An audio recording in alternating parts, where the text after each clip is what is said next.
Hello बच्चों, आप लोगों ने इतना प्यार दिखाया मेरे चैनल पे।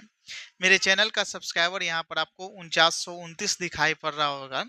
ये 4600 के आसपास था और मैं वीडियो बनाना छोड़ दिया था कि है ये सब से कुछ नहीं होने वाला है। लेकिन पिछले एक डेढ़ महीने में आपने इतना वीडियो देखा, इतना शेयर किया कि मेरा चैनल का रीच जो है 10,000 प्लस चला गया है। डेली का जो है लगभग में 2000-3000 जा रहा है आपका व्यू। तो अब मेरी रिस्पॉन्सिबिलिटी बन जाती है, आपने मजबूर कर दिया हमें अच्छा कंटेंट बनाने के लिए, अच्छा वीडियो प्रोवाइड करने के लिए, अच्छा नॉलेज देने के लिए। तो इसी संदर्भ में हम आपके लिए एक फ्रेश और आपके लिए यूजफुल वीडियो लेकर आए हैं। वो वीडियो क्या है, चलिए आगे देखते हैं। तो वो वीडियो है आपका, यहाँ पर हम लोग क्लास टेंथ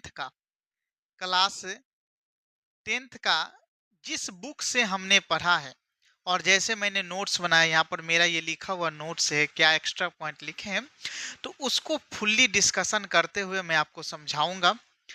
और समझाने के साथ साथ इसका पीडीएफ भी आपको दूंगा कि जो है इसका पीडीएफ टेलीग्राम पे डाल दूंगा। आपके जो ग्रुप डी हो गया, रेलवे का जो भी एग्जाम हो रहा है या जिसमें साइंस आता है, एनसीईआरटी बेस्ड आता है, तो एनसीईआरटी का जो है कक्षा 10 की चैप्टर नंबर 1 का एक ही वीडियो में पूरा सॉल्यूशन पूरा समझा कर आपको बताने वाला हूं। तो वीडियो पूरा अंत तक देखिएगा, थोड़ा थोड़ा करके ही, अगर एक टाइम में नहीं देखने में होता है तो थोड़ा थोड़ा करके ही देखिएगा, लेकिन पूरा देखिएगा, आपको बहुत ही ज्यादा यूजफुल लगेगा। और ये वीडियो देखने के बाद आप जो है ना, ग्रुप डी हो गया है आपका, एएलपी हो गया है, टेक्नीशियन हो गया, उसका साइंस का मॉक टेस्ट मार के देखिएगा, आपको एग्जैक्ट क्वेश्चन यहाँ से देखने को मिलेगा। तो चलिए वीडियो शुरू करते हैं। तो चैप्टर का क्या नाम है? चैप्टर का नाम है रासायनिक समीकरण या रासायनिक अभिक्रियाएं एवं समीकरण। ठीक है, इसको इंग्लिश में कहते हैं chemical chemical reaction and equation. ठीक है, chemical chemical reaction and equation, इसको इंग्लिश में कहते हैं। तो इसमें हम लोग क्या पढ़ेंगे? तो इसमें हम लोग पढ़ेंगे कि जो रासायनिक अभिक्रिया होती है वो कैसे होती है, कितने प्रकार की होती है, रासायनिक अभिक्रिया को समीकरण फॉर्मेट में कैसे लिखेंगे, उसको जो है बड़ा बड़ा रासायनिक अभिक्रिया को जो है कैसे एक छोटा फॉर्मेट में कन्वर्ट किया जाता है, उसके बारे में हम लोग इसमें पढ़ेंगे। और ये जो वीडियो है इंपोर्टेंट पॉइंट ऑफ व्यू से रेलवे के एग्जाम के लिए इंपोर्टेंट रहेगा, मतलब जो कॉम्पिटेटिव एग्जाम होता है उसमें जो साइंस ऑब्जेक्टिव क्वेश्चन आता है उस पॉइंट ऑफ व्यू से मैं इस वीडियो को बना रहा हूं। और इसी पीडीएफ को पढ़कर, इसी बुक को पढ़कर मैं टेक्नीशियन का जॉब लिया हूं। टेक्नीशियन में जो साइंस आया था उसमें 40 आउट ऑफ 40 मार्क्स लाया हूं। तो आप मेरा विश्वास कीजिए और पूरा पढ़िए, तब जाकर मॉक टेस्ट लगाइएगा, तब आपको पता चलेगा कि हाँ कितना यूजफुल है ये। ठीक है, तो चलिए शुरू करते हैं। सबसे पहला क्या है, हम एक एक लाइन पढ़ेंगे, एक भी लाइन नहीं छोड़ेंगे हम। ठीक है, तो पहला है कि अपने दैनिक जीवन की निम्नलिखित परिस्थितियों पर ध्यान दीजिए और विचार कीजिए कि क्या होता है जब गर्मी में कमरे के ताप पर दूध को खुला छोड़ दिया जाता है। तो अब एक बात बताइए कि जब गर्मी में कमरे के ताप पर दूध को खुला छोड़ देते तो क्या हो जाता है? दूध खट्टा हो जाता है। क्या हो जाता है? खट्टा हो जाता है या खराब हो जाता है। अब ये खट्टा क्यों हो जाता है, यहाँ पर ये समझने वाली बात है। देखिए, जैसे जैसे आता जाएगा वैसे वैसे मैं आपको बताता चलूंगा। और आप एक काम कीजिएगा कि ये वीडियो जब आप देख रहे हैं तो आपके पास भी जो है कक्षा 10 की एनसीईआरटी का बुक होना चाहिए, और वो चैप्टर खोलिए और जो जो मैं एक्स्ट्रा पॉइंट लिख रहा हूँ वो आपने कॉपी के किताब में जो है एक्स्ट्रा पॉइंट लिखते चले जाइए। बाद में आपको रिवीजन करने में बहुत ही ज्यादा सहूलियत रहेगा। तो जो गर्मी के दिन में दूध जो खट्टा होता है, क्यों खट्टा होता है? तो खट्टा होता है एक जीवाणु के कारण जिसका नाम है लैक्टोबैसिलस जीवाणु। लैक्टोबैसिलस जीवाणु के कारण जो है दूध खट्टा हो जाता है, ये सभी जानते हैं। तो ये आप ऑब्जर्व किए होंगे। आगे कह रहा है कि लोहा का तवा, तसला, कील को आर्द्र वायुमंडल में खुला छोड़ दिया जाता है। जब आर्द्र वायुमंडल में खुला छोड़ दिया, मान के चलिए लोहे का तवा है, उसमें आयरन होगा। आयरन जो है आर्द्र जलवायु में खुला छोड़ दिया जाता है, तो आर्द्र जलवायु में क्या हो जाता है? तो ऑक्सीजन होता है। क्या हो जाता है, ऑक्सीजन होता है। तो जब आयरन और ऑक्सीजन अभिक्रिया करता है तो FeO बन जाता है, आयरन ऑक्साइड बन जाता है। क्या बन जाता है, आयरन ऑक्साइड बन जाता है। जब इसको खुला छोड़ दिया जाता है तो आयरन ऑक्साइड बन जाता है, तब ये क्या हो जाता है, जंग लग जाता है। क्या लग जाता है, जंग लग जाता है। तो याद रखिएगा कि लोहे का तवा, तसला या कील को आर्द्र जलवायु में छोड़ दिया जाता है तो जंग लग जाता है। जंग किसके वजह से लग जाता है, तो आयरन ऑक्साइड के वजह से लग जाता है। किसके वजह से लग जाता है, तो आयरन ऑक्साइड के वजह से। आगे है अंगूर का किण्वन होना। अंगूर का किण्वन का मतलब, एक बात इतनी समझ लीजिए, किण्वन का मतलब होता है सड़ना। क्या होता है, सड़ना। तो अंगूर का किण्वन हो जाना, भोजन का पकाया जाना। हमारा शरीर भोजन को पचा लेता है, हम सांस लेते हैं। तो ये जितने भी प्रक्रिया अभी आपने पढ़ा, आपको नोट करने वाली पॉइंट क्या क्या चीज है, हम आपको नोट करने वाली पॉइंट बता देते हैं क्या क्या चीज है यहाँ पर।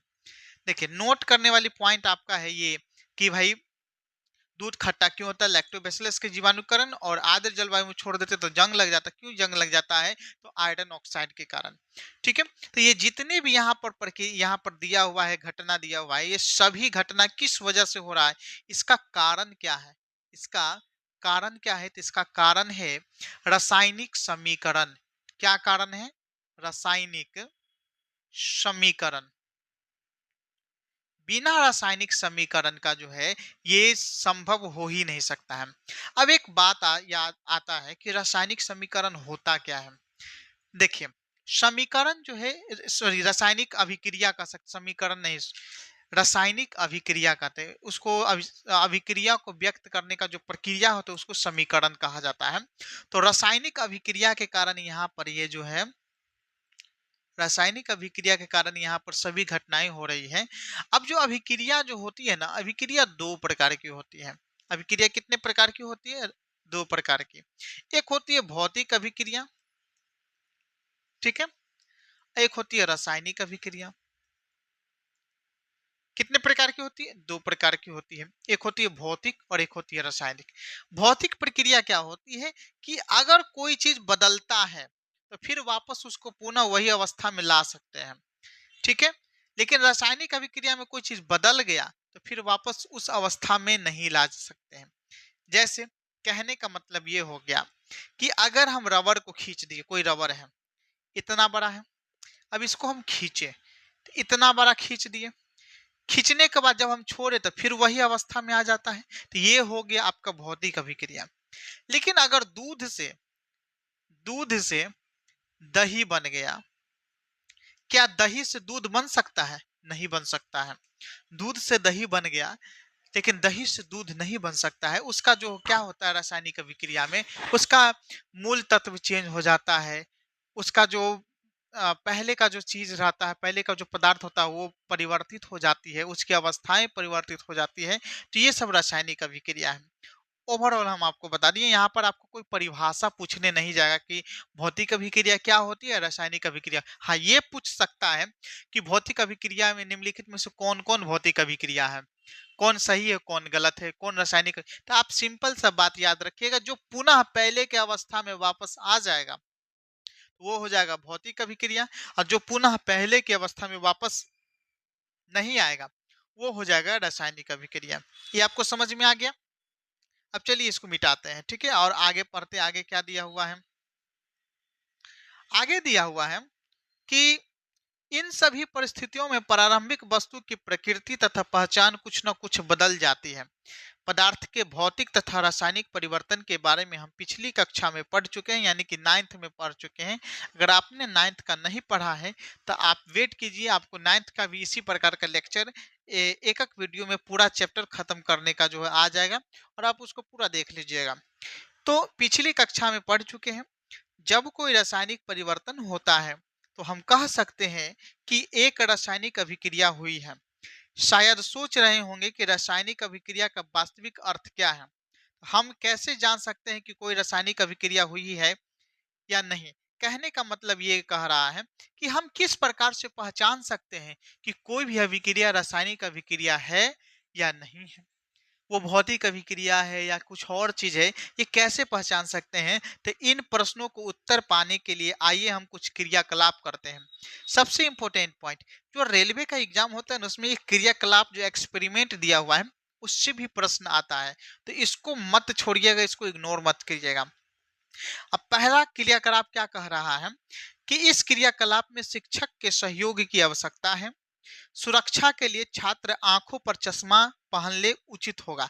देखिए, जो क्रियाकलाप है वो अकेले मत कीजिएगा, चूंकि रासायनिक क्रियाकलाप जो होता है, रासायनिक जो एक्सपेरिमेंट होता है, केमिकल एक्सपेरिमेंट होता है, वो बहुत ही ज्यादा खतरनाक होता है, कभी कुछ से कुछ बन जाता है। एक याद होगा, मैडम क्यूरी, मैडम क्यूरी ये एक्सपेरिमेंट करते हुए ही अपने हस्बैंड वाइफ दोनों चले गए थे। इन्होंने ही जो है यूरेनियम की खोज किया था। तो ये एक्सपेरिमेंट करते हुए चले गए थे, तो इसलिए केमिकल रिएक्शन बहुत ही खतरनाक होता है। इसमें क्या कह रहा है? कह रहा है कि 3 से 4 सेंटीमीटर लंबे मैग्नीशियम रिबन को रेगमोल से रगड़कर साफ कर लीजिए। यहाँ पर इंपॉर्टेंट पॉइंट याद रखिएगा कि मैग्नीशियम रिबन को जो है क्या चीज से रगड़ने के लिए कह रहा है? तो रेगमोल से रगड़ने के लिए कह रहा है। तो यहाँ पर एक प्रश्न आता है कि मैग्नीशियम रिबन को क्या चीज से रगड़ा रगड़ा जाता है? तो रेगमोल से रगड़ा जाता है। किससे रगड़ा जाता है? तो रेगमोल से रगड़ा जाता है मैग्नीशियम रिबन को। इसे चिमटे से पकड़कर स्प्रिट लैंप या बर्नर से इसका दहन करिए और इसे बनी राख को वाच ग्लास में इकट्ठा कर लीजिए। मैग्नीशियम रिबन का दहन करते समय अपने आंखों को यथासंभव दूर रखिए। आपने परीक्षण में क्या किया? अब देखिए, यहाँ पर क्रियाकलाप दिया हुआ है करने के लिए। ओवरऑल जो बच्चा नॉर्मल क्या होता है वो पढ़ लिया और इसके बारे में कुछ एक्सपेरिमेंट नहीं किया, कुछ वीडियो नहीं देखा, कुछ जानने की कोशिश नहीं किया, यहाँ पर दे दिया। यहाँ पर ये जो दिया वो पॉइंट पढ़ लेगा, याद कर लेगा कि मैग्नीशियम रिबन का वायु में दहन कर मैग्नीशियम ऑक्साइड को वाच ग्लास में इकट्ठा करना, पढ़ लिए, काम खत्म। नहीं भाई, इतना नहीं, इतना से नहीं होगा। क्या करना पड़ेगा? अब चलिए देखिए हम करते हैं कि जब मैग्नीशियम रिबन, पहला पहला काम क्या किया? तो पहला काम ये किया कि पहला काम ये किया कि मैग्नीशियम रिबन को जो है क्या चीज से रगड़ा? तो मैग्नीशियम रिबन को, यहाँ पर मैग्नीशियम रिबन को जो है रगड़ा आपका रेगमोल के कपड़ा से या रेगमोल से रगड़ कर साफ कर दिया। मैग्नीशियम रिबन को क्या चीज से रगड़ कर साफ कर दिया? तो रेगमोल से रगड़ कर साफ कर दिया। तो प्रश्न यहाँ से एक एक प्रश्न यहाँ से बन गया। आगे है कि यहाँ पर एक्स्ट्रा पॉइंट हम लिखे हैं कि मैग्नीशियम रिबन को सरेस पत्ता से रगड़ा जाता है, जिससे उसके ऊपर मैग्नीशियम ऑक्साइड का परत हट जाता है। प्रश्न आपके मन में आ रहा होगा कि जो रेगमोल क्या होता है, इससे क्यों रगड़ा जा रहा है मैग्नीशियम रिबन को? तो क्या होता है कि जब मैग्नीशियम के रिबन को जो है खुली हवा में छोड़ दिया जाता है, कि मान के चलिए मैग्नीशियम की रिबन है, ठीक है, इसको खुली हवा में छोड़ दिया जाता है, तो छोड़ने के बाद क्या होता है कि इसके ऊपर मैग्नीशियम ऑक्साइड का परत जम जाता है।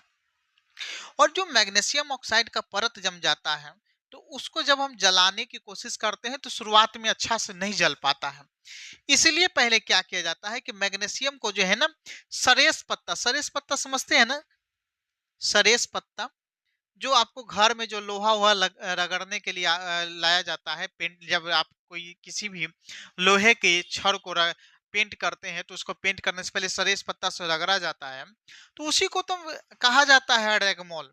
उसी को तो, सरेस पत्ता को ही तो रेगमोल कहा जाता है। तो वो सरेस पत्ता से रगड़ा जाता है, जिससे क्या होता है कि जो मैग्नीशियम ऑक्साइड का परत है वो क्या हो जाता है, हट जाता है। अब जब हट जाता है तो आसानी से जल पाता है। तो याद हो गया दो तीन बातें कि भाई मैग्नीशियम रिबन को क्यों रगड़ा जाता है? तो क्योंकि उसके ऊपर मैग्नीशियम ऑक्साइड का परत होता है और उसको रगड़ने से जो है क्या हो जाता है, वो हट जाता है। अब देखिए, अब यहाँ पर क्या कह रहा है कि मैग्नीशियम का जो है, यहाँ पर कह रहा है कि मैग्नीशियम को जो है क्या चीज से जलाया जाता है? तो ऑक्सीजन की उपस्थिति में जो है जलाया जाता है। मैग्नीशियम को ऑक्सीजन की उपस्थिति में जब हम जलाते हैं तो क्या प्राप्त होता है? तो मैग्नीशियम ऑक्साइड प्राप्त होता है।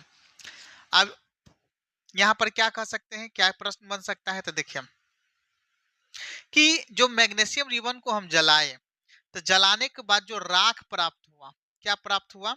राख प्राप्त हुआ। वो राख क्या है? तो मैग्नीशियम ऑक्साइड है।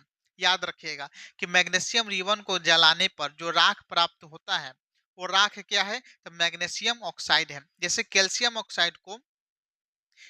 ऑक्साइड है उसको जल के साथ अभिक्रिया कराते हैं तो कैल्शियम हाइड्रोक्साइड प्राप्त होता है। उसी प्रकार जब मैग्नीशियम को जो ऑक्सीजन के साथ अभिक्रिया करवाते हैं तो मैग्नीशियम ऑक्साइड पे ऑक्सीजन के साथ कैसे अभिक्रिया होगा? तो सिंपल सी अभिक्रिया है, जला देना। क्योंकि कोई भी वस्तु ऑक्सीजन की उपस्थिति में ही जलती है। ऑक्सीजन की उपस्थिति अगर नहीं रहेगा तो वो वस्तु नहीं जलेगा। ठीक है, चलिए आगे बढ़ते हैं। आगे है कि आपने देखा होगा कि चमकदार श्वेत लौ के साथ मैग्नीशियम रिबन का दहन होता है और श्वेत चूर्ण में परिवर्तित हो जाता है। यह मैग्नीशियम ऑक्साइड का चूर्ण है। वायु में उपस्थित ऑक्सीजन मैग्नीशियम के बीच होने वाली अभिक्रिया के कारण यह बनता है। अब सिंपल से आप पढ़ लिए, लेकिन आपको यहाँ पर हिडन क्वेश्चन समझ में नहीं आया तो यहाँ पर क्वेश्चन क्या क्या बनता है, रेलवे कैसे बनाता है, चलिए वो आपको हम समझाते हैं। पहला नंबर कि जो मैग्नीशियम रिबन है उसको किसके अब उपस्थिति में जला? तो ऑक्सीजन की उपस्थिति में जलाया तो क्या बना? तो मैग्नीशियम ऑक्साइड बना। क्या बना? Magnesium oxide. अब जो मैग्नीशियम ऑक्साइड बना तो उस प्रक्रिया में क्या हुआ? तो जब मैग्नीशियम हम रिबन को जला रहे थे तो किस प्रकार का लौ निकल रहा था? तो चमकदार श्वेत लौ। ये भी प्रश्न यहाँ से बनता है, यहाँ से क्वेश्चन बनता है। ठीक है कि जब मैग्नीशियम रिबन को जलाया जाता है तो किस प्रकार का लौ निकलता है? तो चमकदार श्वेत लौ निकलता है। ठीक है, अब आगे कह रहा है कि मैग्नीशियम रिबन का दहन होता है तो किस प्रकार का जो है राख प्राप्त होता है, किस प्रकार का चूर्ण प्राप्त होता है? तो श्वेत चूर्ण प्राप्त होता है। उसका कलर पूछता है कि किस कलर का चूर्ण प्राप्त होता है? तो श्वेत चूर्ण प्राप्त होता है। और वो चूर्ण क्या चीज होता है? तो वो चूर्ण जो है मैग्नीशियम ऑक्साइड होता है। क्या होता है वो चूर्ण? वो चूर्ण मैग्नीशियम ऑक्साइड होता है। याद रखिएगा कि जब मैग्नीशियम रिबन को जलाते हैं तो चमकदार श्वेत लौ प्राप्त होता है। क्या प्राप्त होता है? चमकदार श्वेत लौ प्राप्त होता है।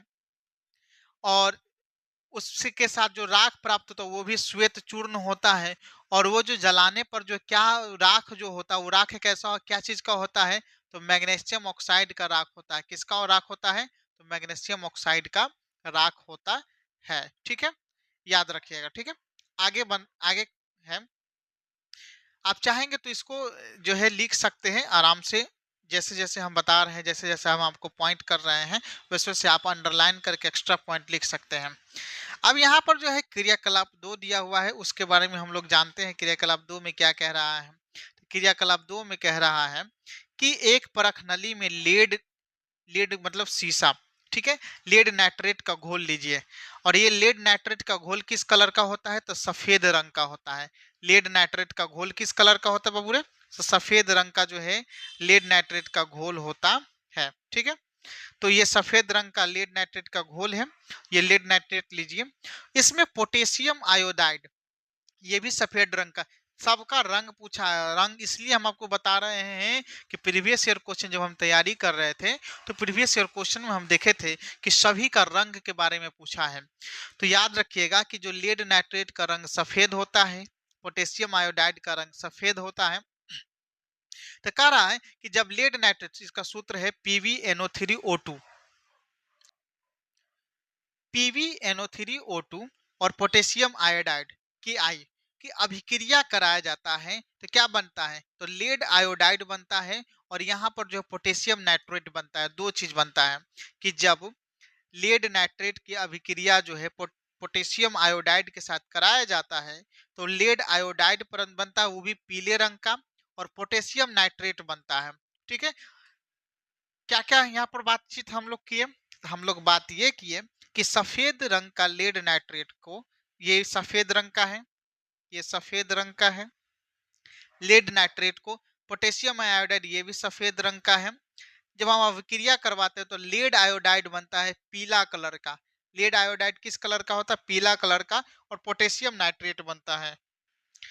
तो ये समझ में आ गया, ये पूरा अभिक्रिया यहाँ पर पूरा दिया हुआ है। ठीक है, अब जो है क्रियाकलाप 1.3 के बारे में जानते हैं कि 1.3 में क्रियाकलाप में क्या बोल रहा है। ठीक है,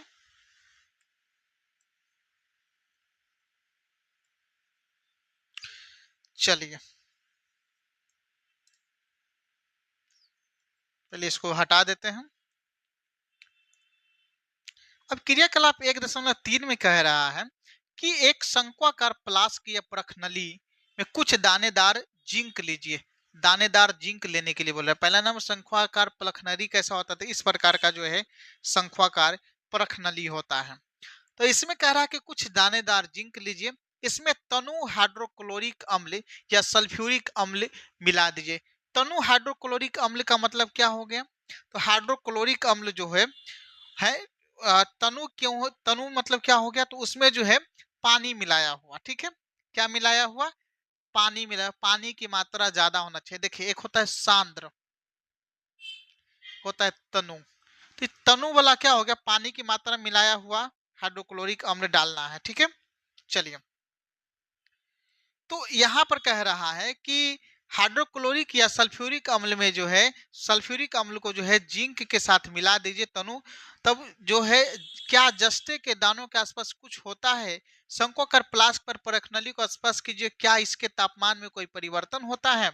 तो अब यहाँ पर जो है आंसर क्या दिया हुआ है कि ऊपर दिए गए 3 अभिक्रियाओं के आधार पर हम कह सकते हैं कि निम्न किसी भी परीक्षण की सहायता से। अब यहाँ पर जो क्या है कि जब हम तनु हाइड्रोक्लोरिक अम्ल में, सॉरी, जिंक के दानेदार दानेदार जिंक में जो तनु हाइड्रोक्लोरिक अम्ल या सल्फ्यूरिक अम्ल मिलाते हैं तो क्या प्राप्त होता है? देखिए, ये है आपका एक परखनली है, ठीक है। प्रखनली में क्या है कि जब हम दानेदार जिंक डालते हैं, ये यहाँ पर दानेदार जिंक है, दानेदार जिंक में जो है सल्फ्यूरिक अम्ल मिलाते हैं, तनु सल्फ्यूरिक अम्ल मिलाते हैं, तो अम्ल की अभिक्रिया से हाइड्रोजन गैस का निर्माण होता है। किसका निर्माण होता है? हाइड्रोजन। जैसे यहाँ पर देखिए कि हाइड्रोक्लोरिक HCl और जिंक की अभिक्रिया करवाए तो क्या बन गया? तो जिंक क्लोराइड बन गया, ZnCl2 बन गया और हाइड्रोजन गैस रिलीज हुआ। तो आपसे यहाँ पर प्रश्न पूछ जाएगा, पूछ सकता है कि जो है जिंक के साथ जब हाइड्रोक्लोरिक अम्ल या जिंक के साथ सल्फ्यूरिक अम्ल, तनु सल्फ्यूरिक अम्ल की अभिक्रिया कराया जाता है तो कौन सा गैस निकलता है? तो आप क्या बताइएगा कि हाइड्रोजन गैस निकलता है। जब जिंक के साथ सल्फ्यूरिक अम्ल या हाइड्रोक्लोरिक अम्ल की अभिक्रिया होती है तो उस अभिक्रिया में जो है हाइड्रोजन गैस निकलता है। और हाइड्रोजन गैस किस ध्वनि के साथ निकलता है, ये भी प्रश्न पूछा हुआ है कि जो जब निकलता है हाइड्रोजन गैस तो कैसा ध्वनि हमें सुनाई देता है? तो पोप ध्वनि सुनाई पड़ता है। कौन सा ध्वनि प्राप्त सुनाई पड़ता है? तो पोप ध्वनि सुनाई पड़ता है, ठीक है। आगे का प्रश्न है, आगे का पॉइंट है कि यहाँ पर कि जो ऊपर में आप जितना भी परीक्षण देखे हैं हम निर्धारित कर सकते हैं कि एक रासायनिक अभिक्रिया हुई है। क्या चीज से हम लोग निर्धारित कर सकते हैं कि वो एक रासायनिक अभिक्रिया हुई? तो अवस्था में परिवर्तन हो गया, रंग में परिवर्तन हो गया, गैस का उत्सर्जन या निकलना, तापमान में परिवर्तन हो जा रहा है। यदि हम अपने आसपास हो रहे परिवर्तन को देखें तो पाएंगे कि हमारे चारों ओर विविध प्रकार की रासायनिक अभिक्रिया हो रही है। और इस अध्याय में हम विभिन्न प्रकार के रासायनिक अभिक्रियाओं और उनके प्रतीकात्मक निरूपण के बारे में अध्ययन करेंगे। तो इस हिसाब से आपको समझ में आया कि रासायनिक अभिक्रिया में क्या क्या चेंजिंग हो सकता है। तो ये पॉइंट भी याद रखिएगा कि ये भी पॉइंट जो है आपसे पूछ देगा कभी भी एग्जाम में कि निम्नलिखित में से रासायनिक कोई एक रासायनिक अभिक्रिया और किस आधार पर जो है हम रसायन बता सकते हैं कि रासायनिक अभिक्रिया है या कौन सा नहीं सही नहीं है। तो ये चारों पांचों पॉइंट याद रखिए। 4 पॉइंट की अवस्था में परिवर्तन, रंग में परिवर्तन, गैस का निष्कासन या उत्सर्जन, तापमान में परिवर्तन, ये सभी रासायनिक अभिक्रिया का जो है पहचान है, ठीक है।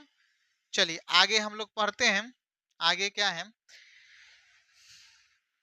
कि रासायनिक समीकरण क्या होता है।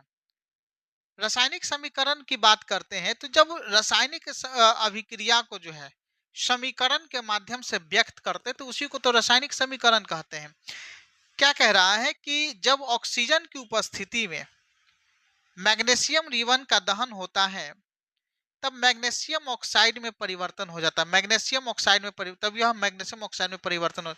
वाक्य के रूप में किसी भी रासायनिक अभिक्रिया का विवरण बहुत लंबा होता है। जैसे ये जो पूरा अभिक्रिया है उस अभिक्रिया को वाक्य के रूप में कितना बड़ा लिखें कि जब यहाँ पर जब ऑक्सीजन की उपस्थिति में मैग्नीशियम रिवन का दहन होता है तब मैग्नीशियम ऑक्साइड में परिवर्तित हो जाता है। इतना बड़ा लिखना पड़ गया। अब जो है ये इसे संक्षिप्त रूप में लिखा जा सकता है, इसे शाब्दिक समीकरण के रूप में लिखना सबसे सरलतम विधि है। अब इसको शाब्दिक समीकरण में कैसे लिखेंगे, तो इसको ये है आपका शाब्दिक समीकरण। इसको क्या कहते हैं, इसको कहते हैं शाब्दिक समीकरण, यानी कि शब्द के माध्यम से समीकरण बनाना। तो देखिए, जो अभिक्रिया में भाग लेगा उसको अभिकारक कहते हैं, और जो चीज बनेगा उसको उत्पाद कहते हैं। याद हो गया, जो अभिक्रिया में भाग लेगा उसे अभिकारक कहते हैं, और जो जो आ, बनेगा उसको उत्पाद कहते हैं। अब जैसे यहाँ पर मैग्नीशियम और ऑक्सीजन की अभिक्रिया हो रहा है, तो यहाँ पर मैग्नीशियम ऑक्साइड बन गया। आपका ये कितना अच्छा है सर कि ये लिख दिया और कितना आसानी से हम लोग समझ गए। लेकिन यहाँ पर एक प्रॉब्लम है। प्रॉब्लम क्या है कि ये जो शाब्दिक समीकरण हम लिखे हैं इसमें तो हम बता दे कि भाई मैग्नीशियम तत्व अभिक्रिया कर रहा है और ऑक्सीजन तत्व अभिक्रिया आपस में कर कर और मैग्नीशियम ऑक्साइड बन गया। लेकिन ये नहीं ना बताए कि मैग्नीशियम कितना मात्रा में लिए, कि दो गो एटम मैग्नीशियम लिए, कि 3 गो एटम मैग्नीशियम लिए, ऑक्सीजन का 3 परमाणु लिए या 2 परमाणु लिए, मैग्नीशियम ऑक्साइड बना उसमें हाइड्रोजन कितना है या ऑक्सीजन कितना है, मैग्नीशियम कितना, ये तो हम नहीं बता पा रहे हैं शाब्दिक समीकरण से। ये तो दिक्कत हो जाएगा। मान के चलिए अगर हमको जो है मैग्नीशियम यहाँ पर Mg के जगह पर जो है Mg 5 Mg ले लिए और ऑक्सीजन की जगह O2 की जगह पर O1A ले लिए, तो फिर दिक्कत न हो जाएगा। या 2O2 ले लिए तो फिर दिक्कत हो जाएगा, समीकरण दूसरा दिशा में चले जाएगा। इसलिए जो है शाब्दिक समीकरण तो सही है, लेकिन पूर्णता जो है किसी भी समीकरण को व्यक्त करने के लिए सही नहीं है। आप यहाँ पर देख सकते हैं कि कह रहा है कि मैग्नीशियम तथा ऑक्सीजन ऐसे पदार्थ जिसमें रासायनिक परिवर्तन होता है, इन्हें अभिकारक कहते हैं। इसको क्या कहते हैं, जो रासायनिक अभिक्रिया में भाग लेगा उसे अभिकारक कहते हैं, और जिसका निर्माण होगा, नए पदार्थ जो बनेगा उसको कहते हैं हम लोग उत्पाद कहते हैं। आगे क्या कह रहा है कि शब्द समीकरण में अभिकारकों के उत्पाद में परिवर्तन को उसके माध्यम एक तीर का निशान लगाकर दर्शाया गया है। यहाँ पर देखिएगा आप, तीर का निशान लगाया गया है। ये मतलब दर्शा रहा है तीर का निशान कि परिवर्तन हो रहा है। क्या हो रहा है, परिवर्तन हो रहा है। अभिकारक के बीच योग का चिन्ह लगाकर उन्हें बाईं ओर LHS लिखा जाता है, और इसी प्रकार उत्पाद की ओर प्लस का चिन्ह लगाकर RHS लिखा जाता है। तो इस तरफ को कहा जाता है LHS, इस वाले भाग को कहा जाता है LHS लेफ्ट हैंड साइड, और इसको कहा जाता है RHS राइट हैंड साइड। ठीक है, याद हो गया। चलिए समझ गए, आगे बढ़ते हैं। आगे है कि तीर का सिरा उत्पाद की ओर होता है। तीर का सिरा किसकी ओर होता है, उत्पाद की ओर। इधर अगर अभिकारक है, इधर क्या हो जाएगा, उत्पाद हो जाएगा। जानते हैं क्या, एक बात बताते हैं, कभी कभी क्या होता है कि इस प्रकार के भी प्रश्न देते हैं, ये तीर ऐसे दे देगा, अब उल्टा दे देगा, ऊपर दे देगा, नीचे दे देगा, इस प्रकार से भी प्रश्न पूछा है रेलवे। ठीक है, तो ये तीर का निशान ऊपर दे देगा, बाएं दे देगा, दाएं दे देगा, तो इधर अभिकारक लिख दिया, इधर उत्पाद लिख दिया। बच्चा कंफ्यूज हो जाता है अगर डिटेल में नहीं पढ़ेगा तो। ठीक है, रटने से, साइंस रटने से नहीं होगा, साइंस को समझना पड़ता है। समझने से ही जो है आप पूरा नंबर ला सकते हैं, रटने से साइंस पूरा नंबर नहीं ला सकते हैं। आगे कह रहा है कि रासायनिक समीकरण का लिखना। अब जो है उस समय तो हम लोग शाब्दिक समीकरण में लिख लिए थे, लेकिन हम आपको क्या बताए थे कि कुछ प्रॉब्लम आ जाता है। क्या प्रॉब्लम आ जाता है, क्या समस्याएं आ जाती है, तो समस्या ये आ जाती है कि हम उसमें कितना परमाणु का ऑक्सीजन लेंगे, कितना परमाणु मैग्नीशियम लेंगे, जो बन रहा है उसमें कितना परमाणु है मैग्नीशियम ऑक्साइड का, ये बात नहीं पता चलता है। तो क्या समीकरण के निरूपण की सबसे संक्षिप्त विधि है, तो शब्दों की जगह रासायनिक सूत्र का उपयोग करके रासायनिक समीकरण को अधिक संक्षिप्त तथा उपयोगी बनाया जा सकता है। किसका उपयोग करके, तो रासायनिक समीकरण का।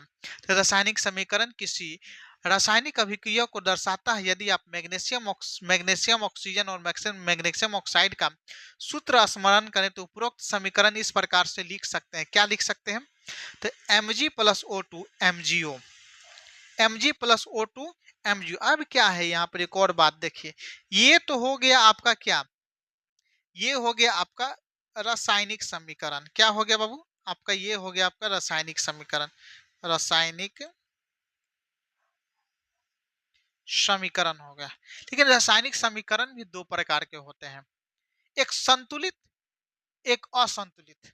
असंतुलित समीकरण को कहा जाता है कंकाली रासायनिक समीकरण, और संतुलित रासायनिक समीकरण को संतुलित रासायनिक समीकरण कहा जाता है। कहने का मतलब ये हो गया कि जो है, अगर मान के चले दोनों और परमाणु की संख्या समान हो तो उसको असंतुलित समान नहीं हो तो असंतुलित या कंकाली का। तो जैसे देखिए, यहाँ पर मैग्नीशियम एगो है, यहाँ पर मैग्नीशियम एगो, कोई दिक्कत नहीं। ऑक्सीजन दो गो है, लेकिन ऑक्सीजन यहाँ पर एक ही है, तो ये संतुलित नहीं है, दोनों तरफ समान होना चाहिए। तो इसको क्या कहा जाता है, अगर समान नहीं है, असंतुलित है, तो उसको कंकाली रासायनिक समीकरण भी कहते हैं या असंतुलित रासायनिक समीकरण भी कहते हैं। अब यहाँ पर देखिए कि मैग्नीशियम यहाँ पर दो गो है, यहाँ पर भी मैग्नीशियम दो गो है। ऑक्सीजन यहाँ पर दो गो है, तो यहाँ पर भी ऑक्सीजन क्या हो गया, दो गो है। तो यहाँ पर ये दोनों तरफ जो है परमाणु की संख्या, मैग्नीशियम और ऑक्सीजन के परमाणु की संख्या समान हो गया है, तो इसको कहा जाता है संतुलित रासायनिक समीकरण। आगे यही चीज के बारे में बताया गया है कि तीर के निशान के बाईं ओर और दाईं ओर दोनों तत्वों के परमाणु की संख्या की गिनती कर उसकी तुलना करें। क्या दोनों और तत्वों की परमाणु की संख्या समान है? यदि है तो समीकरण संतुलित समीकरण, यदि नहीं है तो असंतुलित समीकरण है। असंतुलित समीकरण को जो है क्या कहा जाता है, कंकाली समीकरण कहा जाता है, क्योंकि समीकरण के दोनों ओर का द्रव्यमान बराबर नहीं है। किसी अभिक्रिया का ऐसा रासायनिक समीकरण ढांचा रासायनिक समीकरण कहलाता है। इस प्रकार समीकरण 1.2 मैग्नीशियम के वायु में जलने का ढांचा समीकरण है। क्या समीकरण है? ढांचा समीकरण है। अब संतुलित समीकरण का महत्व के बारे में जो है हम लोग अगले वीडियो में देखेंगे। लगभग हाफ एन आवर का ये वीडियो हो गया है, और क्या करेंगे कि ऐसे ही आधा आधा घंटा का वीडियो बनाकर यूट्यूब पर अपलोड कर देंगे, और जब पूरा चैप्टर कंप्लीट हो जाएगा तो कंबाइंड करके एक वीडियो को मैं वन शॉट में डाल दूंगा, जिससे आप उसको भी देख सकते हैं या अलग अलग भी देख सकते हैं। तो चलिए फिर मिलते हैं नेक्स्ट वीडियो में। जय हिंद।